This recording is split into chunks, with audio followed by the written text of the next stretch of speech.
और आज समाज में जो स्थिति है ना हमारी, उसके देखते हुए हमको जागृत होना पड़ेगा। वैसे इन बातों के बुलावे में हम आ जाते हैं, टुकड़ों में बांटा हुआ है लोगों ने, लेकिन एक बार ये देखना पड़ेगा, ये उंगली ऐसे ऐसे रहेंगी तो इनको हर एक कोई तोड़ देगा जब तक ये मुट्ठी नहीं बनेगी। अब बहन जी की आलोचना तो बहुत लोग करते हैं, लेकिन बहन जी के कार्यों का विवेचन कोई नहीं करता है। वो जिस उम्र में उन्होंने जो संघर्ष किया था, 37 साल की एज में और 67 साल की एज में बहुत बड़ा फर्क होता है। अब तुम कार्यकर्ता निर्माण कर दिए तो कार्यकर्ता काम करो ना, बहन जी थोड़ा ही काम करती रहेंगी। बहन जी का काम कार्यकर्ता निर्माण करना है, बहन जी का काम कार्यकर्ताओं को मार्गदर्शन करना था। बहन जी ने एक कार्यक्रम दिया था शुरू में कि भाई गलियों में भी जाओ, मोहल्लों में भी जाओ, घर घर जाकर के संविधान की चर्चा करो। और कथा भागवत में लोग मुड़ रहे हैं, जिन लोगों को पीछे झाड़ू बंदी थी आज वो तिलक लगा करके बड़े हिंदुत्व का झंडा बरदार बनने हैं, तो बहन जी ने तो एक मार्गदर्शन दिया। दोस्तों, अगर आपको भी लगता है कि लोकसभा चुनाव 2024 में मायावती को होना चाहिए प्रधानमंत्री का चेहरा, तो आप अभी इस वीडियो को लाइक, चैनल को सब्सक्राइब करके रख लीजिए और कमेंट में जय भीम जरूर लिखिएगा। बहन मायावती पर वही लोग सवाल उठा रहे हैं जिनको झंडा उठाने की क्षमता माननीय कांसीराम ने दी, बहन मायावती ने दिया, जिन्होंने हक हुकूमत दिया कि आज तुम मंच लगाकर सवाल उठाते हो, फिर सवाल अपने पर ही उठाओगे। जिनको बोलना सिखाया आज वो काटने को आ रहे हैं। जिनको ये तमीज नहीं थी कपड़े कैसे पहने जाएं, जिनको ये तमीज नहीं थी कि मंच से बोला कैसे जाए, पहले अपने महापुरुषों को अभिनंदन करके तब बात शुरू की जाए। बराबरी में खटिया पर नहीं बैठते थे, वो हुकूमत दिलाई और फिर सवाल पूछो कि किया क्या है। तो वो निकम्मे लोग हैं कि जो करना कुछ नहीं जानते। अब आज क्या ना मैं 4 मंच से 2000 लोगों को किसी ने भाषण दे लिया तो अपने को राष्ट्रीय नेता से वो कम नहीं समझता है। यहाँ नेता बनना है, कार्यकर्ता को नहीं बनना चाह रहा है भाई। राष्ट्रीय नेता की बात के मैं एक उदाहरण देना चाहूंगा। हार्दिक पटेल थे जो आरक्षण को लेकर के गुजरात में बहुत भीड़ लेते थे, लगता था कि मोदी को चुनौती देंगे। आज उसी बीजेपी से विधायक है, यानी जो भीड़ है कहीं ना कहीं विपक्ष के सिस्टम से आता है और फिर आप सवाल उठाते हैं। ऐसे लोग तो बहुत जगह मिल जाएंगे। अब अपने मौर्य जी का ही उदाहरण ले लो, उनका कुछ पता ही नहीं है कब कहाँ सेटल होंगे वो। ऐसे बहुत सारे उदाहरण हैं जिनको हमने पैदा किया और आज वो हमारे लिए ही सिरदर्द बन रहे हैं। तो ऐसे लोगों से आज नई जागृति लाने की जरूरत है। जैसे कि बच्चे ने भी कहा, और सब हम लोग जो जड़े में जड़े हुए लोग हैं, हमें मंच पे बैठने का शौक नहीं है। हम गलियों में जाते हैं, गाँव गाँव जाते हैं, घरों में जाते हैं, संविधान की चर्चा करते हैं। इस बार बहन मायावती के लिए खुलकर चर्चा होगी, देश में प्रधानमंत्री के रूप में सीधा सवाल हो रहा है। बिल्कुल होनी चाहिए और अपने लोगों ने ज्यादा करनी चाहिए। अपना जो बुद्धिजीवी वर्ग जो बटा हुआ है उसको अपनी औकात समझ में आनी चाहिए कि तुम्हारा स्थान कहाँ है। वहाँ तुम बिल्कुल खटिया पे नहीं जमीन पे ही बैठे लायक रहते हो, चाहे कितने भी बड़े विद्वान हो। वहाँ के 5 साल के लड़के के भी पैर आपको छूने के लिए मजबूर कर दिया जाएगा क्योंकि वो स्कूल में पैदा हुआ है। लेकिन अभी जो अधूरा है, जब तक उसमें बीएसपी जो शामिल नहीं होगी तो मतलब एनडीए का जो सफाया जो नामुमकिन है। इसलिए एनडीए के जो सफाया के लिए बीएसपी को इंडिया गठबंधन में आना जरूरी है और उसमें जो बहन जी को इसको बहन जी को पीएम का जो उम्मीदवार जो बनाना जरूरी है। यानी कि बिना बहन मायावती के इंडिया गठबंधन अधूरा। यानी मोदी को अगर कोई हरा सकता है, चुनौती दे सकता है, तो बहन मायावती। बिल्कुल, बहन जी आज की जो ताकतवर लीडर हैं, दुनिया की भी है और देश की भी है। और बहन जी का आज तक तिलिस्म नहीं तोड़ पाए हैं मनवादी लोग, और बिना बहन जी के इस देश में अब सरकार नहीं बनेगी। यानी किसी की भी केंद्र में सत्ता हो, बहुजनों के बिना, यानी कि माननीय कांसीराम ने भी कहा था तुम सत्ता बनाते हो, तुम्हारे बिना किसी की सत्ता नहीं बनती। बिल्कुल बिल्कुल नहीं बनेगी सत्ता। बहन जी को इग्नोर करना चाहते हैं लोग। अरे बहन जी के पास ये बताइए, कांग्रेस के पास हिंदू वोटर कौन सा है? आप बता दीजिए। जब हिंदुओं के लीडर ये बने बैठे हैं तो हिंदू कांग्रेस वोट क्यों देगा?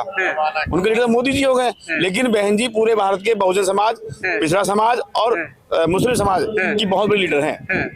और बहन जी अब क्या आप देखना, उत्तर प्रदेश से जो सीट आएंगी ना, बिना बहन जी के ताजपोशी नहीं होगी दिल्ली के अंदर। यानी ट्रम्प कार्ड रहेंगी बहन मायावती। बिल्कुल, चाबी हमारे हाथ में होगी। देश बिना चाबी के हमारे नहीं चलेगा। यानी बहुजनों की सत्ता में वापसी को उम्मीद है। बिल्कुल, बाबा साहब ने कहा था 21वीं सदी तुम्हारी होगी, वो सदी 21वीं आ चुकी है और चाबी अब हमारे हाथ में है। अब 21वीं सदी का नारा देकर के गए थे माननीय कांसीराम और बाबा साहब भीमराव अम्बेडकर। क्या लग रहा है वो समय है कि मायावती को केंद्र की सत्ता में लाएंगे? बिल्कुल भाई साहब, एकदम जबरदस्त तैयारी है। बहुजन समाज पार्टी पूरे देश के अंदर, जिस तरीके से बहुजन समाज के लोग आंदोलित हैं, जिस तरीके से इस देश के अंदर षड्यंत्र चला जा रहा है, जिस तरीके से इस देश के अंदर मीडिया, धन्ना सेठ, पूंजीपति लोग बहुजन समाज को, जो बहुत बड़ी आबादी में इस भारत के अंदर रहता है, अगर उसे इग्नोर किया जा रहा है तो मैं कहता हूं शर्म के मारा उनको चुल्लू भर पानी में डूब मरना चाहिए कि इतनी बड़ी आबादी, इतने हाई लीडर को इग्नोर किया जा रहा है, दिखाया नहीं जा रहा है। जो पूरे देश के अंदर क्रांति चल रही है कि बहुजन समाज पार्टी में हजारों साल से जो इस देश के अंदर गुलाम रहे, इस देश को आर्थिक रूप से, सामाजिक रूप से, शैक्षिक रूप से गुलाम बनाया गया है। मैं कहता हूं वो अब दिन आ गया है, वो दौर आ गया है कि बहुजन समाज पार्टी, बहन कुमारी मायावती, आदरणीय बहन कुमारी मायावती जी इस देश की प्रधानमंत्री बनेगी। और पूरे देश की जनता ये चाहती है कि बहुजन समाज पार्टी की जो नेता है बहन कुमारी मायावती जी ही इस देश की। एक बड़ा सवाल उठाया इन्होंने कि वो अब दौर आ चुका है कि भाई अब कम से कम बीएसपी के ऊपर चर्चा हो। सीधा सवाल है, मोदी अगर छोटे से गुजरात को चला करके मोदी का मॉडल हो सकता है, तो यूपी जैसे बड़े सूबे को चलाने वाली मायावती का मॉडल क्यों नहीं हो सकता है? पसंद होंगे कि नहीं प्रधानमंत्री 2024? बिल्कुल पसंद है, वापसी करा रहे हैं आप लोग? बिल्कुल वापसी करा रहे हैं। क्या कहेंगे सर, मॉडल क्यों नहीं हो सकता यूपी का? बिल्कुल मॉडल है। देखिए, हम पूरी तरीके से जमीन पे मजबूती से हैं। बहुजन समाज मजबूत है, इस देश के युवा मजबूत हैं, इस देश के जो है महिलाएं मजबूत हैं, और सबकी चाहत है कि इस देश के अंदर जो अल्पसंख्यक लोग हैं इस देश को चला सकते हैं, इस देश को जो है ढकेल सकते हैं, जमीन में ध्वस्त कर सकते हैं। तो इतनी बड़ी लीडर जो उत्तर प्रदेश में कानून व्यवस्था में जो है एक लोहा मानी जाती है, आयरन लेडी है, और ऐसी नेता को जो है इग्नोर किया जा रहा है। मैं कहता हूं, एक बार इस देश की जनता अपने हौसले के साथ, अपने विश्वास के साथ बहन कुमारी मायावती जी को अपना वोट करे, सपोर्ट करे। और साथियों से मैं संदेश देना चाहता हूं कि मीडिया के बहकावे में ना आए, इन नेताओं के बहकावे में ना आए, जो टीवी चैनल पर बैठ के जो चंद लोग जो है डिबेट कर रहे हैं कि मायावती जी या बहन जी जो है इस देश में कुछ नहीं है, तो मनोबल ना गिराएं। हम इस देश के अंदर मजबूत हैं, इस देश के अंदर राजभर अगर 3% वाले पूर्वांचल में मंत्री बन सकते हैं, उनकी औकात हो सकती है। लेकिन अगर आप बात करते हैं 30% बहुजन समाज की 4 बार के मुख्यमंत्री, तो ये देश की मीडिया कहती है कि भाई कुछ भी नहीं है। मुस्लिम समाज का जोड़ो यानी 50% का जादुई आंकड़ा, फिर भी मीडिया दिखाएगी कि मायावती सुन है। आखिर क्यों है? ये कौन सा षड्यंत्र है? मीडिया आज से नहीं, बाबा साहब के जमाने से ही मनुवादियों के कब्जे में है। बाबा साहब जो बात बता के गए थे कि 6473 जाति हैं, आजादी हमारे कहने से नहीं हुई थी। इस देश की आजादी आजाद कराने वाले लोग मनुवादी थे, और मनुवादियों ने ही पाकिस्तान को वोटिंग किया था। उठाकर देखो दस्तावेज आप जी। उस टाइम 24% मुस्लिम आबादी थी और 24% आरक्षण मांग रहे थे मुसलमान। देश नहीं मांग रहे थे, देश तो इन मनुवादियों ने दिया, क्योंकि अम्बेडकरवादी बड़ी तादाद में पढ़ लिख आ रहे थे, वो कुर्सी कब्जा थे। और आज इस देश के अंदर अम्बेडकरवादी देश होते हैं। आज कोई मनुवादी कुर्सी पर नहीं बैठता। मैं फिर कह रहा हूँ, बाबा साहब की बातों को मान लो। जितने भी ये देश के लोग वंचित लोग हैं, आजादी का मतलब क्या है आज देख लो।